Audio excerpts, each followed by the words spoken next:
Olá, pessoal. Sejam bem-vindos ao nosso primeiro curso de Eletrocardiografia Básica.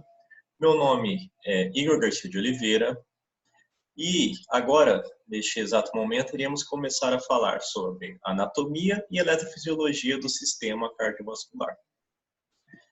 Primeiramente, eu vou conversar com os senhores sobre a função do coração. Quais são as funções do coração, né?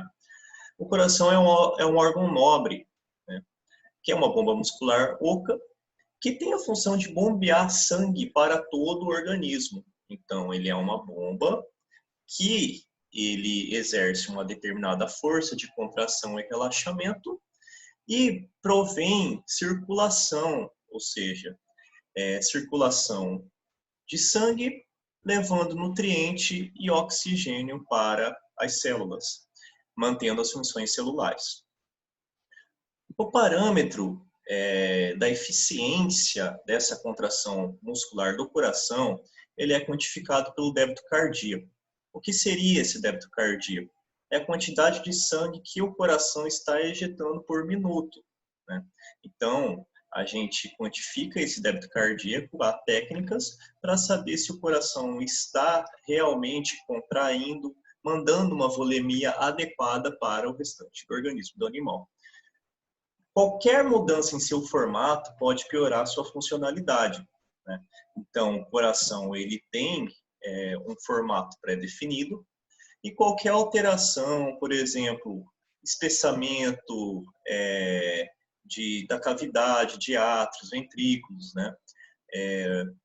O caso de cardiomiopatia dilatada, no qual vai alterar o débito cardíaco, pode piorar a funcionalidade do coração. Então, o inotropismo do coração, a força da contração, o cronotropismo também, ele será prejudicado. E o coração, ele tem uma propriedade de alta excitabilidade, ou seja, ele é autoexcitável, ele não necessita de outras vias para funcionar, para gerar impulso, contrair e relaxar. Então, aqui, vamos estudar um pouquinho sobre a anatomia do sistema cardiovascular, que é de importância, é importantíssimo para a gente entender os mecanismos da eletrofisiologia e também da eletrocardiografia. Então, aqui nós temos o coração, a ápice é sempre voltada para o lado esquerdo, o ventrículo esquerdo ele é mais espesso, cerca de 6 vezes mais espesso comparado com o ventrículo direito, porque é aqui que vai ser a região que vai bombear sangue para o organismo. Então, ele precisa ter maior musculatura para bombear sangue de maneira eficaz para o organismo. Então, bora estudar aqui basicamente a anatomia do sistema cardiovascular. O sistema cardiovascular ele é composto pelo átrio direito, ventrículo direito, válvula tricúspide, átrio esquerdo e ventrículo esquerdo. Aqui separando o átrio direito e ventrículo direito do átrio esquerdo e ventrículo esquerdo, nós temos o septo interventricular. Veias pulmonares, tá? Veia cava superior e veia cava inferior e as artérias pulmonares e veias pulmonares. Como que ocorre o ciclo cardíaco? O sangue pobre oxigênio, ele vai chegar aqui na veia cava superior e inferior. Ele vai entrar no átrio direito, depois ele vai vir aqui pelo ventrículo direito, ele vai passar pela válvula semilunar, ele vai ser bombeado pelas artérias pulmonares até o pulmão. E lá no pulmão irá acontecer um processo que a gente chama de hematose, que é a troca gasosa, ou seja, vai ter troca de dióxido de carbono por oxigênio. Então, tendo essa troca gasosa, vai passar pelas veias pulmonares, vai ser bombeado para o átrio esquerdo, vai passar aqui pela válvula bicúspide, ventrículo esquerdo, e será bombeado para o restante do organismo, pela artéria aorta. Os conceitos básicos da anatomia, né? O débito cardíaco, então, a gente define como como o volume de sangue bombeado por minuto por esse coração. Tá? O potencial de ação, ele estuda a entrada e saída de íons dentro das células do coração. Ou seja, há vários íons, por exemplo, a bomba de sódio, potássio, cálcio, voltagem dependente, e que tem que haver uma troca iônica de íons para que haja a despolarização e a repolarização da célula miocárdica. A circulação no organismo do animal é dividida como circulação sistêmica e circulação pulmonar, ou também conhecida como circulação menor. Então, a circulação sistêmica ela é composta por artérias, veias, capilares, circulação linfática e o coração, né? Na qual se há troca de energia e oxigênio pelo organismo e passa pelo sistema pulmonar, na qual haverá oxigenação e a eliminação de CO2, dióxido de carbono e, consequentemente, a oxigenação das células. O controle de pressão arterial nos animais, há 5 estruturas que participam desse controle: o coração, artéria, veias, capilares e a circulação linfática. Por curiosidade, os mamíferos, principalmente os caninos de maneira geral, dificilmente eles são suscetíveis a ter um processo de infarto. Por quê?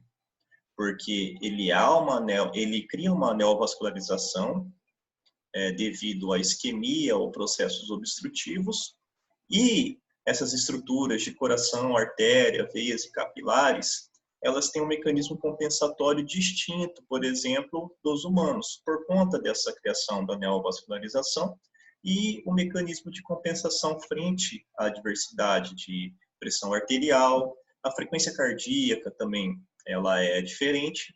Então, esses casos obstrutivos são mais, vamos dizer assim, compensados. Frente a um processo de hipotensão, por exemplo, ou diminuição bradicardia, o coração ele mobiliza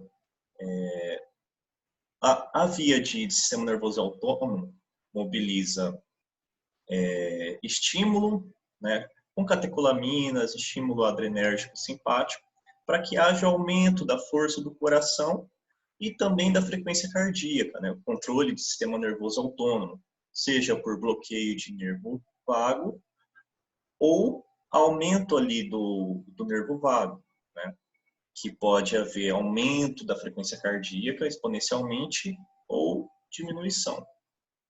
E também o organismo, frente a uma hipotensão, ele tem um mecanismo do sistema renina-angiotensina-aldosterona. O que seria esse sistema renina-angiotensina-aldosterona? É um sistema que ele libera renina, angiotensina, retém maior quantidade de sódio para aumentar a pressão do organismo, faz uma série de eventos de vasoconstrição, visando compensar o débito cardíaco ou a pressão que está inadequada no organismo do animal.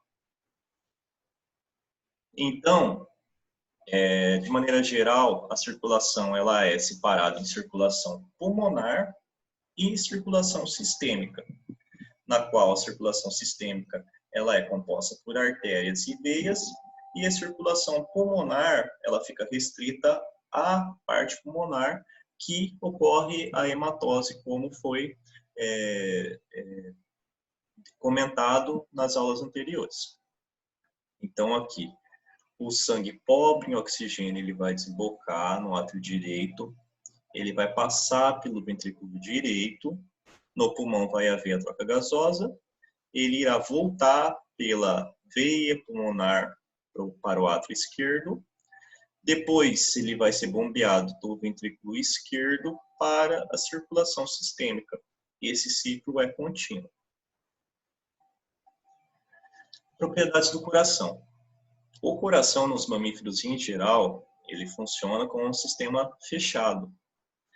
O que diferencia as partes do coração é a pressão em cada ventrículo, sendo que no ventrículo esquerdo a pressão é 6 vezes maior que o ventrículo direito, porque ele tem que ter maior força de contração para que ele consiga vencer a pressão externa e que bombeie adequadamente o sangue para o organismo do animal. E essas estruturas são importantíssimas para o entendimento da eletrocardiografia.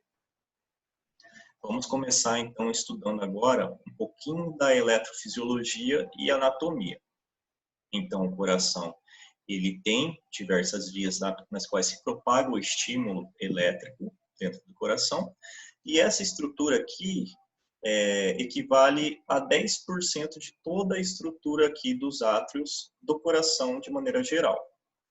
O nó sinusal, ele é o marcapasso migratório, é o marcapasso cardíaco. É ele que vai definir qual que é a frequência que o coração ele vai manter, o ritmo, tá?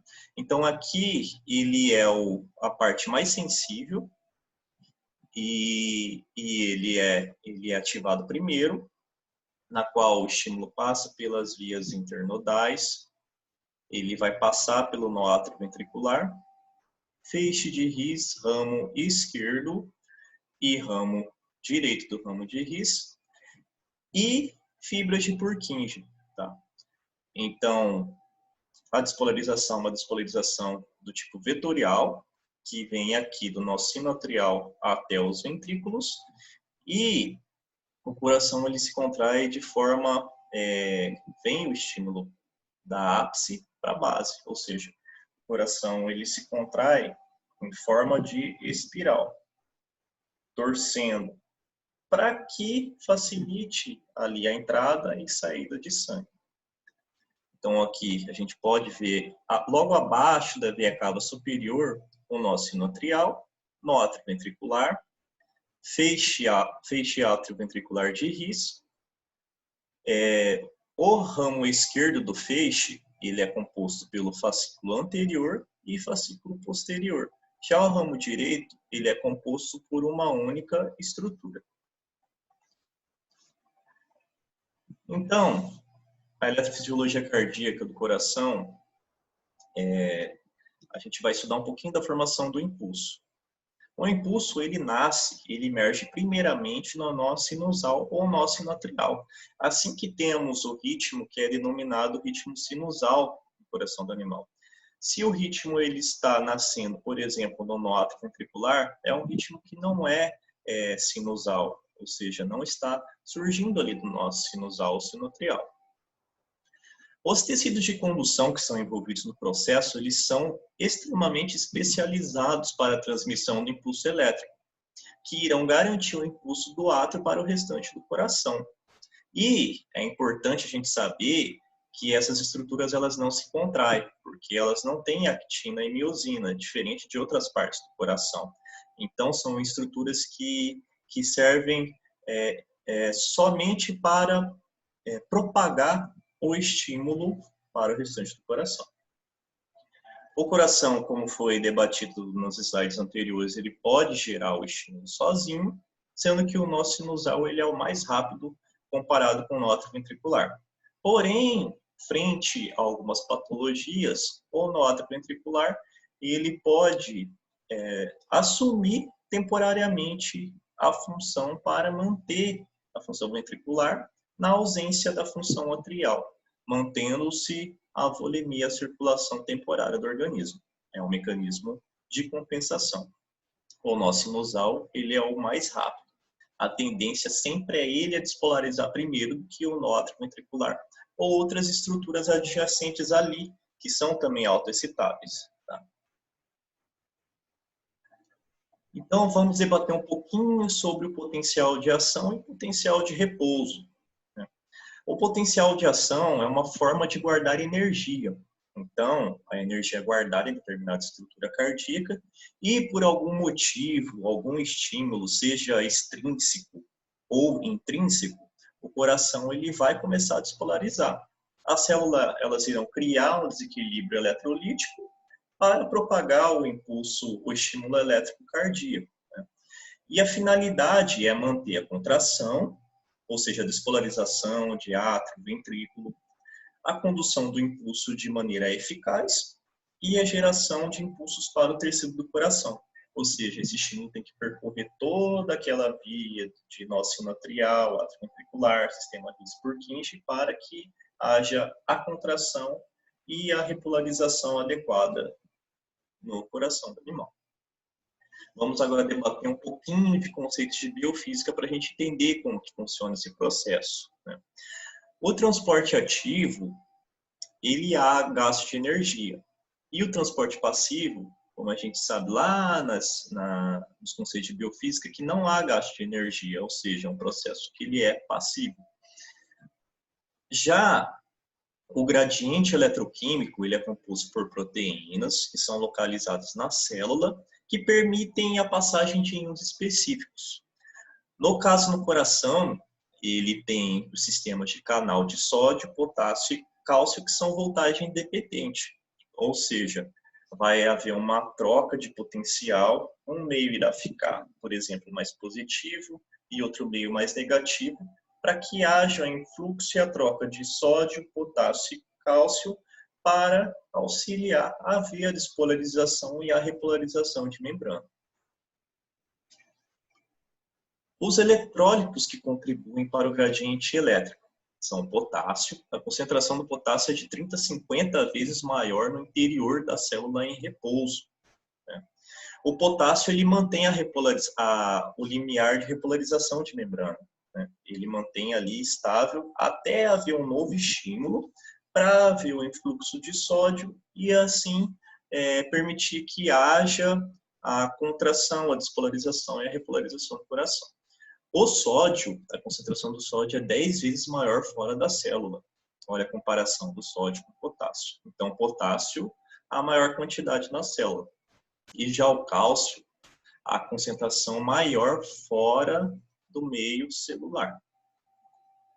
Então, aqui a gente pode ver os canais de sódio, cálcio e potássio, tá? Na qual, quando há uma troca de polaridade, há o estímulo nesses canais voltagem independente de sódio, potássio e cálcio, dependendo da fase de despolarização ou repolarização de membrana. No potencial de ação e repouso, né? Aqui é um gráfico demonstrando uma estrutura que está a menos 90 milivolts, tá? Então, aqui tem que haver um estímulo para haver a despolarização e ela vai positivando, né? Então, há canais lentos de sódio no coração, na qual ele vai aumentando. Aqui nós temos o platô, na qual a quantidade de sódio ela vai baixando e vai entrando canais de cálcio. Esse platô é importantíssimo para manter constante a condução do coração, né? E também auxiliar no período de refratariedade, na qual não pode haver outras interferências de outros estímulos, senão o coração ele iria entrar em um processo que a gente chama de tetania. O que seria essa tetania? É a fibrilação, a contração exagerada da musculatura. Diferente da musculatura estriada esquelética, que a gente espera isso. Isso é fisiológico na musculatura estriada esquelética. Já no coração não pode ocorrer isso, senão o coração entra em um estado fibrilatório. Então, aqui vai havendo platô, tá? E potássio vai entrando até chegar num potencial de repouso, de repolarização. Aqui tem um período refratário para que haja estímulo e influxo de sódio para outro ciclo aqui de despolarização, tá? No período refratário absoluto, a célula é totalmente despolarizada e por isso não pode responder a nenhum tipo de estímulo, ou seja, a célula está despolarizada, o coração está contraído e não pode ter um estímulo sobrepondo ele, é um mecanismo de proteção, né? Porque pode haver o processo de tetania, a fibrilação, a contração exagerada do músculo cardíaco. E há desequilíbrios eletrolíticos, por exemplo, hipercalemia, na qual ele vai aumentar esse período refratário, esse período de repolarização. Então, pode predispor o animal à bradicardia, né, a alterações de condução, as quais serão explicadas em uma aula mais para frente para os senhores, tá? Já no período refratário efetivo, a célula pode gerar um potencial, porém muito fraco para ser propagado, tá? Então, vai tendo ali aqui é o aumento de potássio, vai indo para o período refratário, e ali pode haver um estímulo, porém muito fraco e não será propagado. Tá? Mecanismo de proteção do coração. Já o período refratário relativo, a célula já está parcialmente repolarizada, já está ali a menos 70 milivolts, e ela pode responder ao estímulo desde que seja forte o suficiente, desde que seja necessário e no período hábil para que haja esse estímulo. Então, aqui a gente pode observar o período refratário absoluto. Ó, aqui é o período refratário absoluto, na qual não pode haver outros estímulos para que não haja contração e relaxamento inadequados no coração. O período refratário efetivo e o período refratário relativo, que aqui ele vai estabilizando até ter aqui um platô para repolarização, e se houver estímulo suficiente, vai haver influxo de sódio. Tá? Potencial de ação das células do nó sinusal. O potencial de repouso do nó sinusal depende das células que não são marca-passo. Tá? Então, o estímulo ele tem que surgir ali do nó sinusal primeiramente, porém, há outras estruturas que podem sim assumir esse estímulo temporariamente ou frente a arritmias e desequilíbrios hidroeletrolíticos. O potencial de repouso, ele vai ficando menos negativo até ele começar a despolarizar, para haver a despolarização e a repolarização no coração. Então, aqui, a despolarização acontece de maneira espontânea e lenta, tá? Ao limiar de despolarização que é atingido a menos 40 milivolts, há influxo de sódio, platô, depois há influxo de potássio, sai sódio da célula e, de novo, potencial de repouso. Tá? Estabiliza e, de acordo com o tempo hábil, para começar o outro estímulo. Esse processo é um processo cíclico, tá? Que acontece em diversas fases de maneira adequada. Vamos, então, trabalhar agora falando um pouquinho sobre a eletrocardiografia. Então, o que é a eletrocardiografia? Né? Ela é nada mais nada menos do que o registro dos potenciais elétricos cardíacos. Então, é um registro gráfico que a gente pode observar indiretamente a contração de átrio, a repolarização, indica para a gente se há presença de sobrecarga, ou seja, se há maior carga de volume em átrio, em ventrículo, desvios de eixo, nas quais a gente vai comentando de acordo com o avançar do curso. Einthoven, em 1924, ele ganhou o Prêmio Nobel de Fisiologia por descobrir o mecanismo de eletrocardiografia, né? Ou seja, ele melhorou os mecanismos, ele entendeu o processo da eletrocardiografia e foi ele, inclusive, que criou a denominação das ondas, P, complexo QRS, onda T. Então, ele contribuiu imensamente para que hoje temos disponível essa ferramenta imprescindível para o aprendizado. Né? Então, ele descobriu em 1924. Uma coisa interessante é que o aparelho da época ele pesava cerca de 200 quilos. Ele era muito pesado, né? E precisava de várias pessoas para manejar ali, para mexer em um único aparelho. Né? Olha só. E na central do laboratório, eles pensavam num jeito para que houvesse a leitura dos elétrons nos pacientes. Né? Porém, não dava para você ficar carregando de um lado para o outro uma máquina que pesa 200 quilos. Então, eles fizeram um sistema como se fosse um fio de telefone, no qual esse cabo ia até os leitos dos pacientes para que houvesse o registro em essa única máquina, era analisado e depois era feito os laudos, né? O que é interessante. Agora, hoje nós temos a possibilidade de fazer eletrocardiografia, inclusive no celular, aparelhos portáteis, notebook, né? Olha a evolução da eletrocardiografia em menos de um século. A eletrocardiografia é muito importante para a constatação de arritmias, então ela faz o diagnóstico de arritmias, seja bloqueios, distúrbios de condução, importantíssimo para a parte emergencial também, né? Ela demonstra para a gente estados de fibrilação, estados que teve parada cardíaca, por exemplo.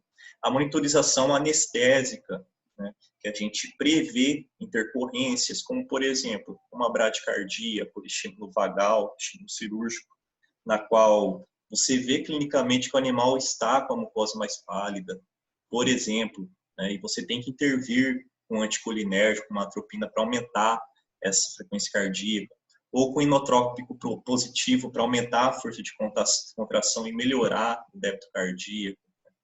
Ele faz o estadiamento, ajuda a fazer o estadiamento do paciente cardiopata, a monitorização para ver como que está essa evolução do quadro.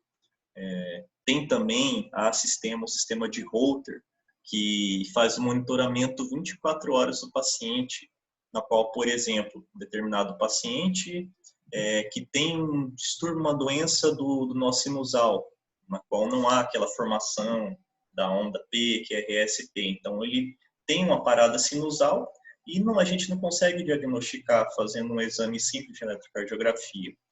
Ou seja, esse sistema de monitoramento também é possível, né? Auxilia. Exame para check-up pré-cirúrgico, o qual tem raças que são predispostas a cardiopatias. Por exemplo, o Doberman. O Doberman chega, quando ele tem 2 anos de idade, já tem que fazer o exame eletrocardiográfico, porque ele é predisposto a cardiomiopatia dilatada, então já é predisposição da raça. Doberman, por exemplo. Animais mais senis que começam a ter ali a degeneração valvar do coração, então tem que fazer essa monitorização, entre outras funcionalidades. E a eletrocardiografia, ela é nada mais nada menos do que a diferença da carga elétrica entre 2 pontos do coração, tá? Então, há um polo mais negativo e um polo positivo, e é quantificada ali a diferença desses polos, né? Na quais a gente pode ver polos positivos e polos negativos, ou também polos bifásicos, né? Sabemos que a onda T, por exemplo, nos animais pode ser tanto polo bifásico, ou polo positivo ou negativo. Então, falando aqui, vamos começar falando sobre a eletrofisiologia cardíaca e o sistema de condução elétrica do coração. Como que há essa formação de ondas, né? Como foi descrito no estudo de anatomia e eletrofisiologia, o estímulo ele parte aqui do nó sinusal sinoatrial, ele é o mais alto excitável, então ele se excita primeiro comparado com os outros, tá? Esse estímulo vai passar pelos feixes internodais, primeiramente pelo átrio direito, depois átrio esquerdo. Aqui vai ter um atraso em questão de milissegundos. Por que há esse atraso aqui nessa barreira fibrosa? Para que o estímulo não passe direto para o ventrículo, porque o coração, lembra que ele tem que contrair e relaxar. Ele tem que ter esse tempo para manter ali a circulação adequada.